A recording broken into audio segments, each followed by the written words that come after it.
Nesse tutorial nós vamos aprender a utilizar o efeito de Chroma Key ou tela verde. Eu gravo uma cena utilizando um fundo verde ou com qualquer outra cor sólida e depois no software de edição eu removo esse fundo e aplico uma outra imagem qualquer. Recapitulando, eu gravo com um fundo de cor verde ou uma cor sólida que promova um contraste com o objeto que vai estar à frente desse cenário, desse fundo. Depois eu removo o fundo no software de edição e insiro uma imagem, um fundo artificial. E eu tenho como fazer isso aqui no VSDC. Por que geralmente usamos a cor verde? Porque a cor verde ela promove um contraste de melhor qualidade. Eu posso até usar outra cor também, é uma cor sólida. Mas eu tenho que ter cuidado porque, por exemplo, uma cor branca ela não vai promover um contraste de qualidade com o objeto que vai estar à frente, o objeto principal. Quando eu aplicar o efeito, pode ficar prejudicado esse efeito do Chroma Key.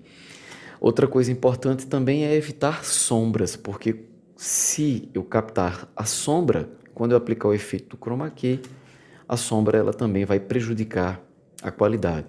O fundo que nós vamos utilizar, seja qual for a cor, é interessante que ele seja sólido e liso. Se eu for, por exemplo, utilizar um pano, um tecido amassado, vai acabar ficando algumas sombras nesse tecido, por conta do amassado. E isso também pode prejudicar a qualidade do efeito.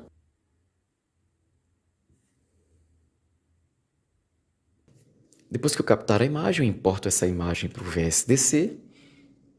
Ela vai estar aqui na timeline. Eu seleciono a imagem na timeline e vou até efeitos de vídeo. Clico em transparência e na sequência eu procuro a opção removedor de fundo. Vai abrir a janela de configurações de posição do objeto. Eu clico em aceitar e daí o efeito de removedor de fundo já vai ser aplicado e já vai aparecer aqui na timeline para mim na camada do vídeo. Eu clico com o botão direito sobre o objeto removedor de fundo e na sequência clico em propriedades. Vai ser aberto para mim aqui uma janela de propriedades. Daí eu procuro a opção cor de Chroma Key. Aqui eu vou ter duas opções para definir qual vai ser a cor que eu vou remover da cena.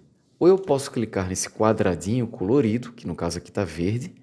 Se eu clicar aqui vai ser aberta uma paleta de cores e eu escolho a cor que eu vou querer utilizar para remover. Ou então eu posso clicar nesse ícone do conta-gotas para poder clicar sobre a cor aqui na tela de reprodução que eu quero remover. No caso, eu venho aqui com o conta-gotas, vou clicar aqui sobre esse fundo verde e aí o software já vai identificar qual é a cor que eu preciso eliminar e remove essa cor. Removeu aqui o fundo verde.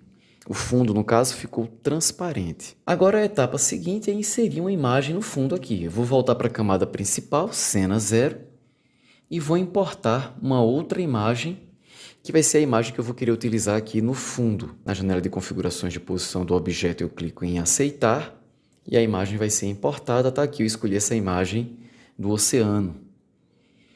Agora observe que a imagem ela ficou na primeira camada. Com isso, ela ficou sobre a imagem do músico tocando violão. E eu quero que ela fique no fundo.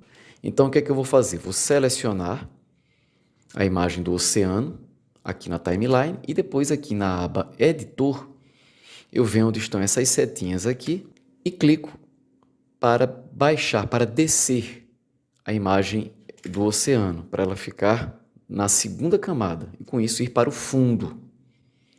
Eu poderia também simplesmente clicar e arrastar na timeline. Eu estou aqui com a imagem do oceano ao fundo do músico e eu vou dar play para ver como ficou.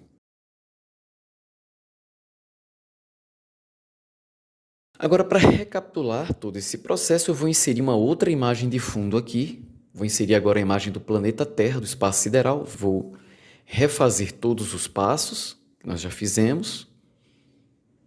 Está aqui a imagem do planeta Terra. Vou clicar e arrastar para trazer ele aqui para a segunda camada, para que ele fique ao fundo. E agora eu tenho duas imagens de fundo distintas.